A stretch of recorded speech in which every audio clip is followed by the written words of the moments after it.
प्रधानमंत्री नरेंद्र मोदी आगामी 15 सितंबर को झारखंड के जमशेदपुर में आ रहे हैं। पहले दिन के प्रधानमंत्री टाटानगर रेलवे स्टेशन से 2 वंदे भारत ट्रेन को हरी झंडी दिखाएंगे। उसके बाद एक रोड शो भी करेंगे, जिसके बाद बिष्टुपुर स्थित गोपाल मैदान में एक विशाल जनसभा को संबोधित करेंगे।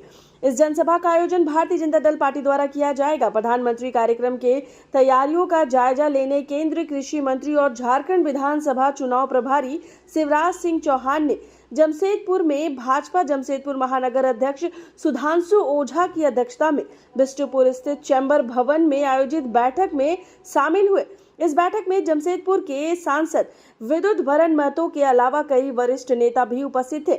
उन्होंने समाज के निमित्त जमशेदपुर महानगर में अब तक की तैयारियों की विस्तृत जानकारी प्राप्त की और सभा के निमित्त विभिन्न पहलुओं पर चर्चा की। शिवराज सिंह चौहान ने नेताओं और कार्यकर्ताओं को लोगों को आमंत्रित करने के लिए एवं सभा में ऐतिहासिक सफलता के लिए कई महत्वपूर्ण निर्देश भी दिए। विभाग का है, प्रधानमंत्री जी का संकल्प है कि हर गरीब के सिर पर पक्की छत हो, अपना मकान हो। और चुनाव के पूर्व ही उन्होंने ये कहा था कि हम 3 करोड़ मकान गरीबों के बनाएंगे। उनमें से 2 करोड़ मकान बनेंगे ग्रामीण क्षेत्र में।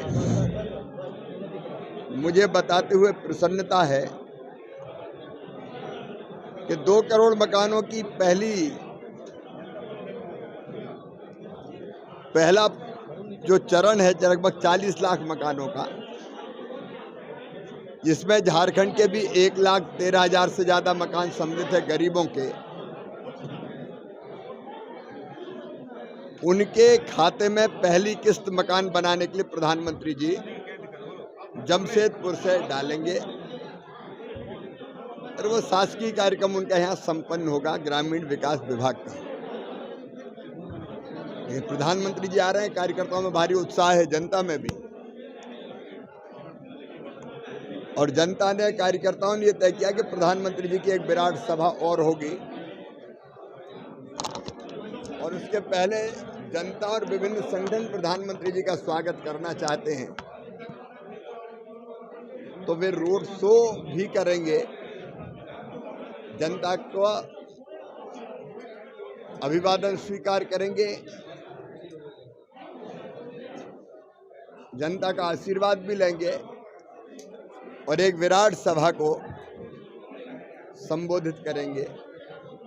ये 3 कार्यक्रम माननीय प्रधानमंत्री जी के हैं और आज इसी तैयारियों को देखने में जमशेदपुर आया और इस बहाने कार्यकर्ताओं के दर्शन भी हो गए। झारखंड में चुनाव का बिगुल अब कभी भी बच सकता है। विधानसभा चुनाव प्रभारी के तौर पर आपकी बड़ी जिम्मेदारी है, तो कैसे देखें? हमने तो बिगुल बजा दिया। आकंठ भ्रष्टाचार में डूबी हुई ये गठबंधन ही ठगबंधन की सरकार है।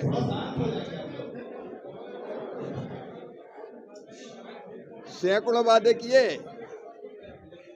जेएमएम ने और कांग्रेस ने। लगभग 171 वादे तो जेएमएम के हैं,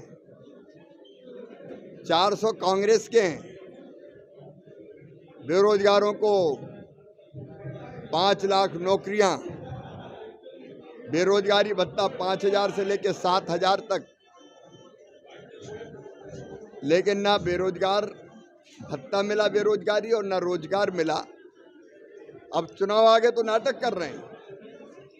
सिपाही की भर्ती अब तक कहां चले गए थे? 4 साल से किसने हाथ पकड़ा था? 5 साल में लगभग 5 साल पूरे हो रहे, भर्तियां क्यों नहीं हुई? अब पता है कि भर्ती की आड़ में वोट बैंक का खेल। भर्ती तो होनी नहीं है, अब दौड़ा लो, इसलिए नाटक कर रहे हैं। और उनके इस नाटक के वजह से 16 नौजवानों ने अपनी जान गंवाई है।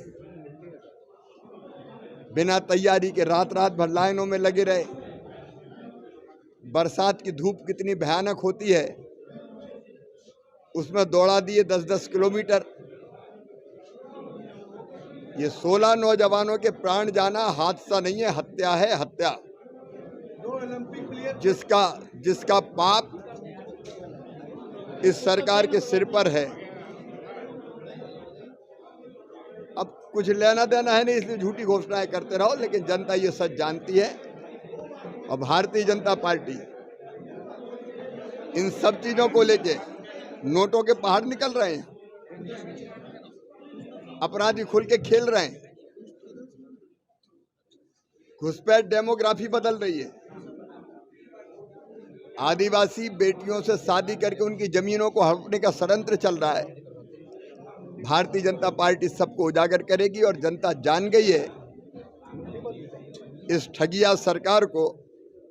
इसलिए हमारा पूरा विश्वास है कि भारतीय जनता पार्टी शानदार सफलता प्राप्त करेगी और जनता तक पहुंचने के लिए हम जल्दी 6 यात्राएं भी प्रारंभ करने वाले हैं।